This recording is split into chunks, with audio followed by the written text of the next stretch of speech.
Chapter 11. David and Bathsheba. And it came to pass, after the year was expired, at the time when kings go forth to battle, that David sent Joab and his servants with him, and all Israel, and they destroyed the children of Ammon, and besieged Rabbah. But David tarried still at Jerusalem. And it came to pass in an eventide, that David arose from off his bed, and walked upon the roof of the king's house. And from the roof he saw a woman washing herself, and the woman was very beautiful to look upon. And David sent and inquired after the woman. And one said, Is not this Bathsheba, the daughter of Eliam, the wife of Uriah the Hittite? And David sent messengers, and took her. And she came in unto him, and he lay with her, for she was purified from her uncleanness, and she returned unto her house.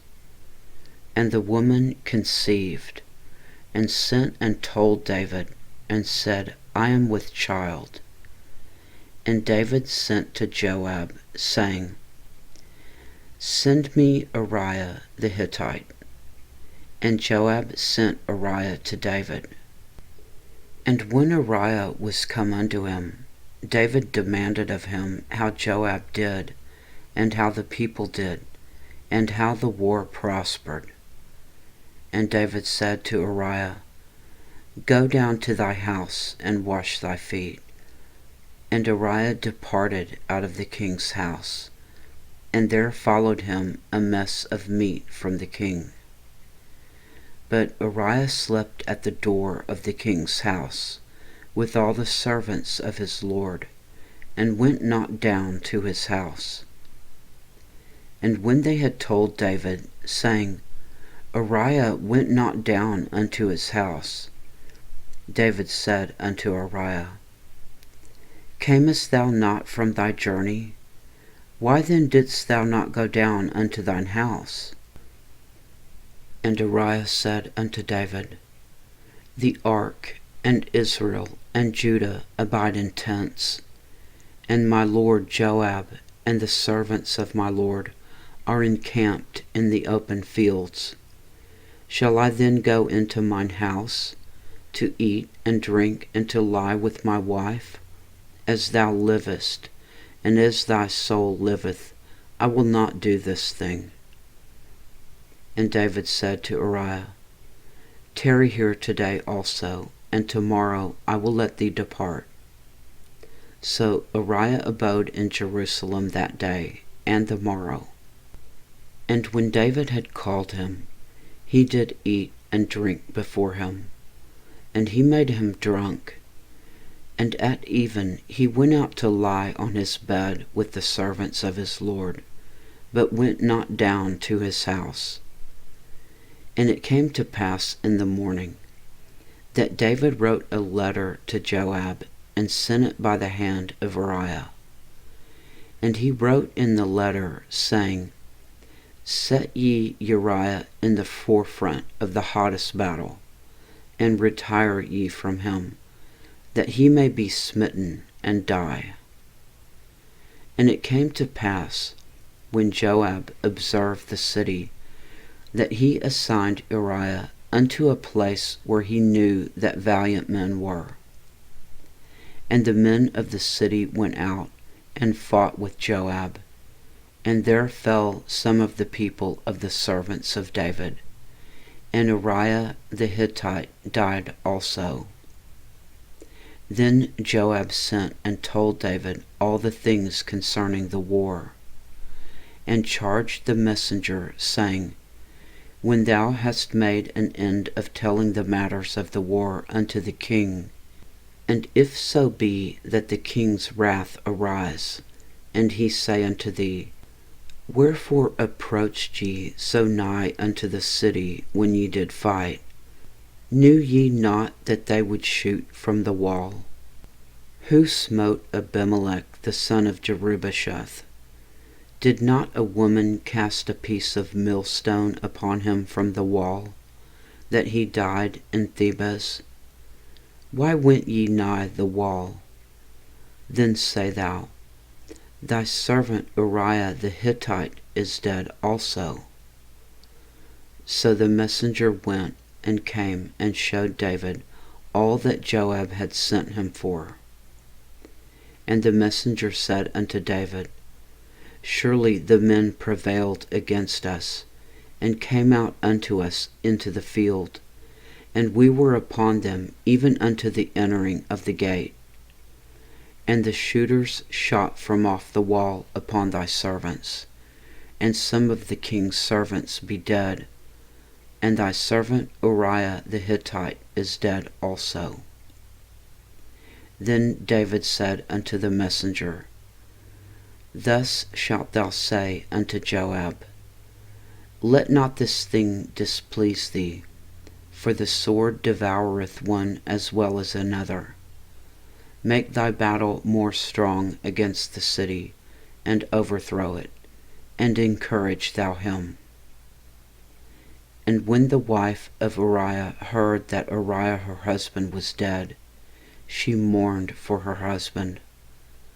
And when the mourning was past, David sent and fetched her to his house, and she became his wife, and bare him a son. But the thing that David had done displeased the Lord. Chapter 12. Nathan rebukes David. And the Lord sent Nathan unto David, and he came unto him, and said unto him, There were 2 men in one city, the one rich, and the other poor. The rich man had exceeding many flocks and herds, but the poor man had nothing, save one little ewe lamb, which he had bought and nourished up, and it grew up together with him, and with his children. It did eat of his own meat, and drank of his own cup, and lay in his bosom, and was unto him as a daughter. And there came a traveller unto the rich man, and he spared to take of his own flock and of his own herd, to dress for the wayfaring man that was come unto him, but took the poor man's lamb, and dressed it for the man that was come to him. And David's anger was greatly kindled against the man, and he said to Nathan, As the Lord liveth, the man that hath done this thing shall surely die, and he shall restore the lamb fourfold, because he did this thing, and because he had no pity. And Nathan said to David, Thou art the man. Thus saith the Lord God of Israel, I anointed thee king over Israel, and I delivered thee out of the hand of Saul. And I gave thee thy master's house, and thy master's wives into thy bosom, and gave thee the house of Israel and of Judah. And if that had been too little, I would moreover have given unto thee such and such things. Wherefore hast thou despised the commandment of the Lord, to do evil in his sight? Thou hast killed Uriah the Hittite with the sword, and hast taken his wife to be thy wife, and hast slain him with the sword of the children of Ammon. Now therefore the sword shall never depart from thine house, because thou hast despised me, and hast taken the wife of Uriah the Hittite to be thy wife. Thus saith the Lord, Behold, I will raise up evil against thee out of thine own house, and I will take thy wives before thine eyes, and give them unto thy neighbor. And he shall lie with thy wives in the sight of this sun. For thou didst it secretly, but I will do this thing before all Israel, and before the sun. And David said unto Nathan, I have sinned against the Lord. And Nathan said unto David, The Lord also hath put away thy sin, thou shalt not die. Howbeit, because by this deed thou hast given great occasion to the enemies of the Lord to blaspheme, the child also that is born unto thee shall surely die. David's child dies. And Nathan departed unto his house, and the Lord struck the child that Uriah's wife bare unto David, and it was very sick. David therefore besought God for the child, and David fasted, and went in and lay all night upon the earth. And the elders of his house arose and went to him, to raise him up from the earth. But he would not, neither did he eat bread with them. And it came to pass on the 7th day that the child died. And the servants of David feared to tell him that the child was dead, for they said, Behold, while the child was yet alive, we spake unto him, and he would not hearken unto our voice. How will he then vex himself, if we tell him that the child is dead? But when David saw that his servants whispered, David perceived that the child was dead. Therefore David said unto his servants, Is the child dead? And they said, He is dead. Then David arose from the earth, and washed, and anointed himself, and changed his apparel, and came into the house of the Lord, and worshipped. Then he came to his own house, and when he required, they set bread before him, and he did eat. Then said his servants unto him, What thing is this that thou hast done? Thou didst fast and weep for the child while it was alive, but when the child was dead, thou didst rise and eat bread. And he said, While the child was yet alive, I fasted and wept, for I said, Who can tell whether God will be gracious to me, that my child may live? But now he is dead, wherefore should I fast? Can I bring him back again? I shall go to him, but he shall not return to me. Solomon's birth. And David comforted Bathsheba his wife, and went in unto her, and lay with her. And she bare a son, and he called his name Solomon. And the Lord loved him. And he sent by the hand of Nathan the prophet, and he called his name Jedediah, because of the Lord.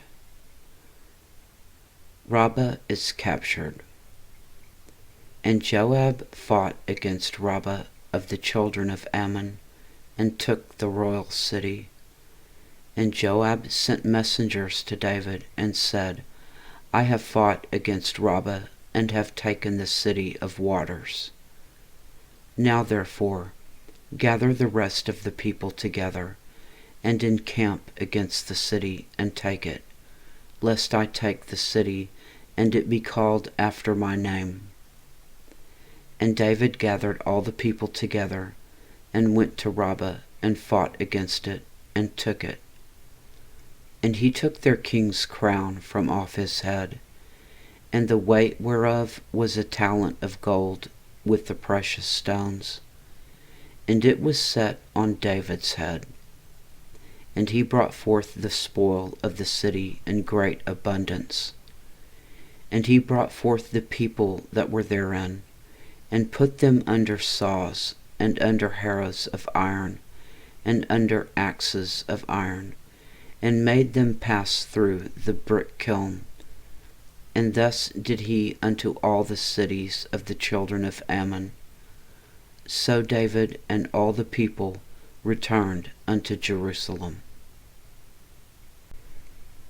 Chapter 13. Amnon and Tamar.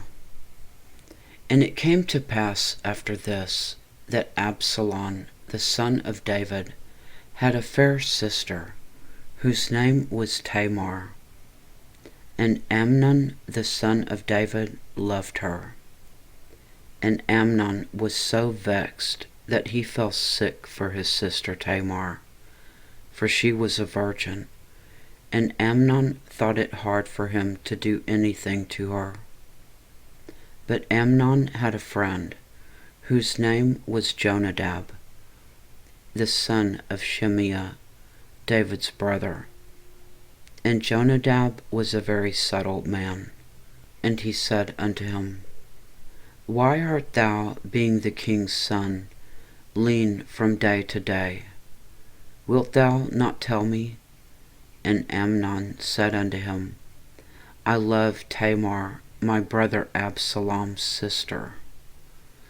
And Jonadab said unto him, Lay thee down on thy bed, and make thyself sick. And when thy father cometh to see thee, say unto him, I pray thee, let my sister Tamar come, and give me meat, and dress the meat in my sight, that I may see it, and eat it at her hand. So Amnon lay down, and made himself sick. And when the king was come to see him, Amnon said unto the king, I pray thee, let Tamar my sister come, and make me a couple of cakes in my sight, that I may eat at her hand. Then David sent home to Tamar, saying, Go now to thy brother Amnon's house, and dress him meat. So Tamar went to her brother Amnon's house, and he was laid down, and she took flour and kneaded it, and made cakes in his sight, and did bake the cakes. And she took a pan, and poured them out before him, but he refused to eat. And Amnon said, Have out all men from me. And they went out every man from him. And Amnon said unto Tamar, Bring the meat into the chamber, that I may eat of thine hand. And Tamar took the cakes which she had made, and brought them into the chamber to Amnon her brother. And when she had brought them unto him to eat, he took hold of her, and said unto her, Come lie with me, my sister. And she answered him, Nay, my brother, do not force me, for no such thing ought to be done in Israel. Do not thou this folly. And I, whither shall I cause my shame to go? And as for thee, thou shalt be as one of the fools in Israel. Now therefore, I pray thee, speak unto the king, for he will not withhold me from thee. Howbeit he would not hearken unto her voice, but being stronger than she, forced her, and lay with her. Then Amnon hated her exceedingly, so that the hatred wherewith he hated her was greater than the love wherewith he had loved her. And Amnon said unto her, Arise, be gone. And she said unto him, There is no cause. This evil in sending me away is greater than the other that thou didst unto me. But he would not hearken unto her. Then he called his servant that ministered unto him, and said, Put now this woman out from me, and bolt the door after her. And she had a garment of divers colors upon her, For with such robes were the king's daughters that were virgins apparelled. Then his servant brought her out, and bolted the door after her. And Tamar put ashes on her head, and rent her garment of divers colors that was on her, and laid her hand on her head, and went on crying. And Absalom her brother said unto her, Hath Amnon thy brother been with thee? But hold now thy peace, my sister. He is thy brother. Regard not this thing. So Tamar remained desolate in her brother Absalom's house. But when King David heard of all these things, he was very wroth. And Absalom spake unto his brother Amnon neither good nor bad. For Absalom hated Amnon, because he had forced his sister Tamar. Absalom murders Amnon. And it came to pass after 2 full years, that Absalom had sheep shearers in Baalhazor, which is beside Ephraim. And Absalom invited all the king's sons. And Absalom came to the king and said, Behold now, thy servant hath sheep shearers. Let the king, I beseech thee, and his servants go with thy servant. And the king said to Absalom, Nay, my son, let us not all now go, lest we be chargeable unto thee. And he pressed him. Howbeit he would not go, but blessed him. Then said Absalom, If not, I pray thee, let my brother Amnon go with us. And the king said unto him, Why should he go with thee? But Absalom pressed him, that he let Amnon and all the king's sons go with him. Now Absalom had commanded his servants, saying, Mark ye now when Amnon's heart is merry with wine, and when I say unto you, Smite Amnon, then kill him. Fear not. Have not I commanded you? Be courageous, and be valiant. And the servants of Absalom did unto Amnon as Absalom had commanded. Then all the king's sons arose, and every man gat him up upon his mule, and fled. And it came to pass, while they were in the way, that tidings came to David, saying, Absalom hath slain all the king's sons, and there is not one of them left. Then the king arose and tare his garments, and lay upon the earth, and all his servants stood by with their clothes rent. And Jonadab, the son of Shimeah, David's brother, answered and said, Let not my lord suppose that they have slain all the young men of the king's sons, for Amnon only is dead. For by the appointment of Absalom this hath been determined from the day that he forced his sister Tamar. Now therefore, let not my lord the king take the thing to his heart, to think that all the king's sons are dead, for Amnon only is dead. Absalom flees to Geshur. But Absalom fled, and the young man that kept the watch lifted up his eyes and looked, and behold, there came much people by the way of the hillside behind him. And Jonadab said unto the king, Behold, the king's sons come, as thy servant said, so it is. And it came to pass, as soon as he had made an end of speaking, that behold, the king's sons came, and lifted up their voice and wept. And the king also and all his servants wept very sore. But Absalom fled, and went to Talmai, the son of Ammihud, king of Geshur. And David mourned for his son every day. So Absalom fled and went to Geshur, and was there 3 years. And the soul of King David longed to go forth unto Absalom, for he was comforted concerning Amnon, seeing he was dead. Chapter 14. Absalom returns to Jerusalem.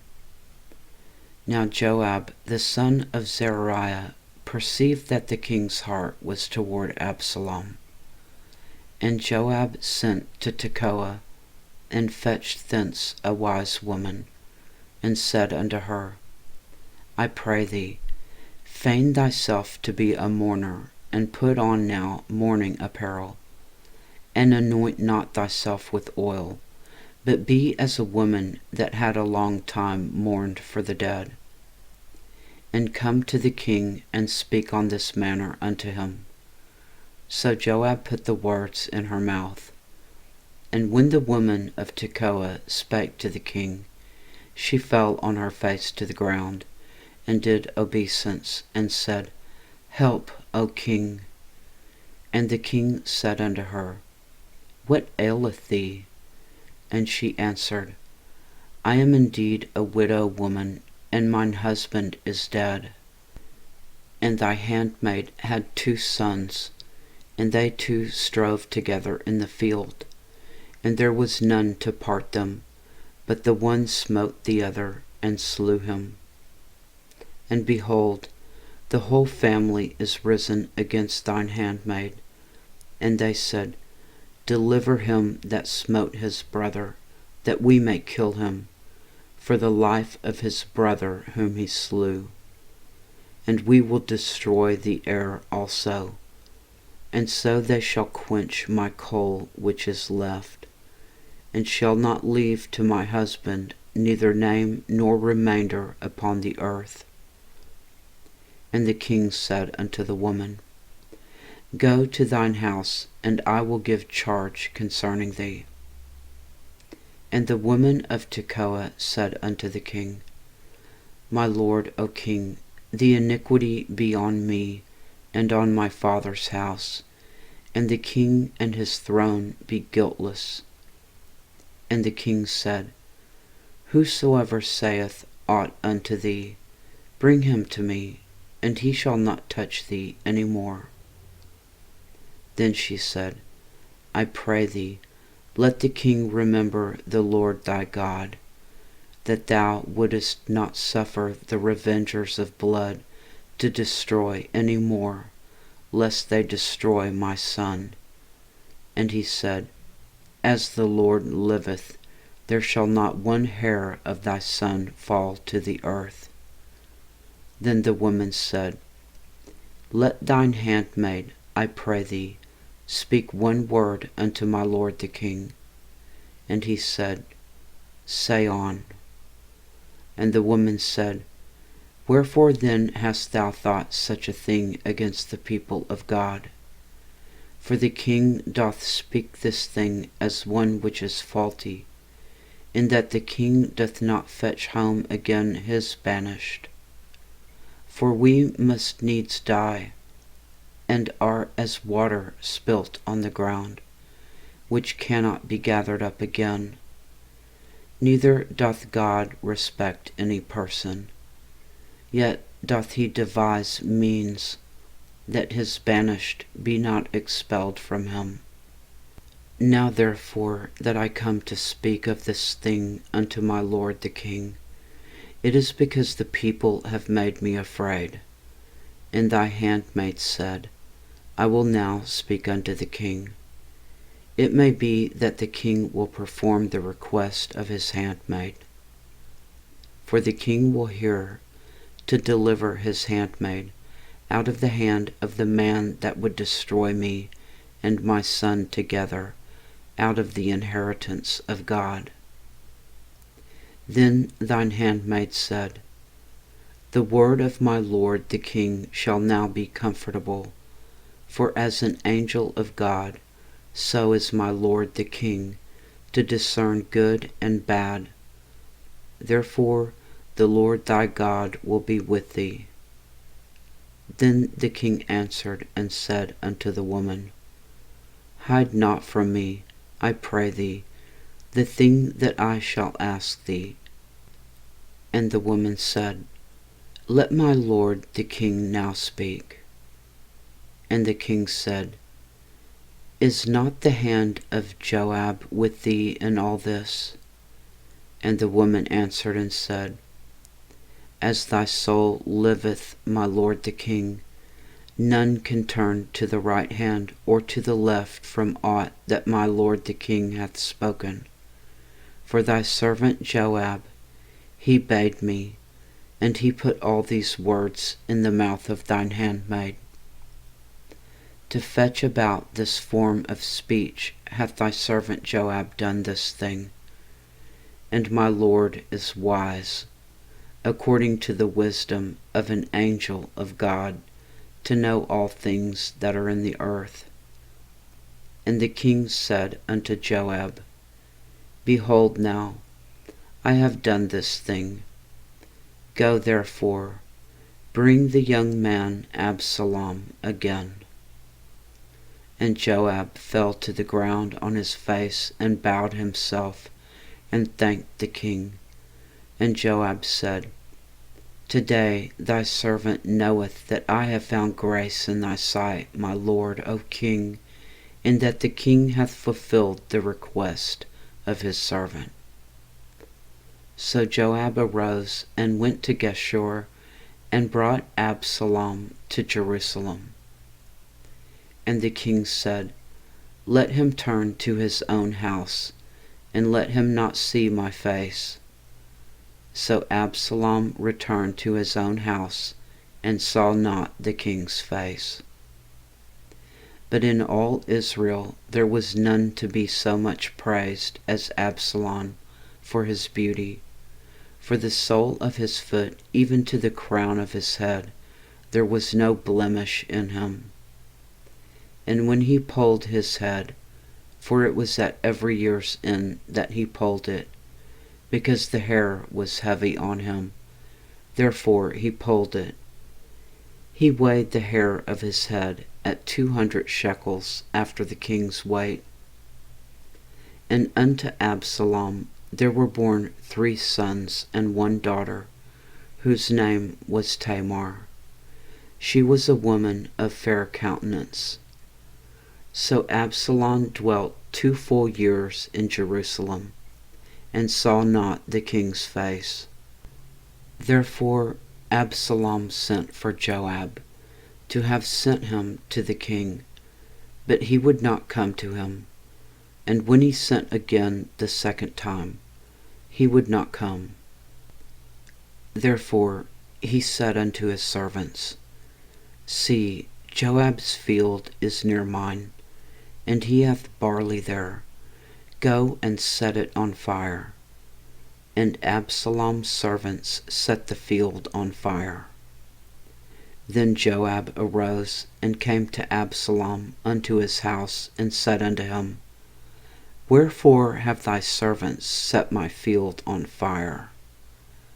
And Absalom answered Joab, Behold, I sent unto thee, saying, Come hither, that I may send thee to the king, to say, Wherefore am I come from Geshur?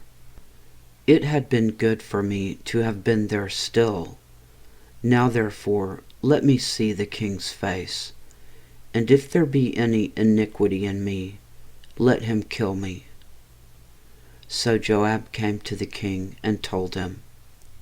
And when he had called for Absalom, he came to the king, and bowed himself on his face to the ground before the king. And the king kissed Absalom.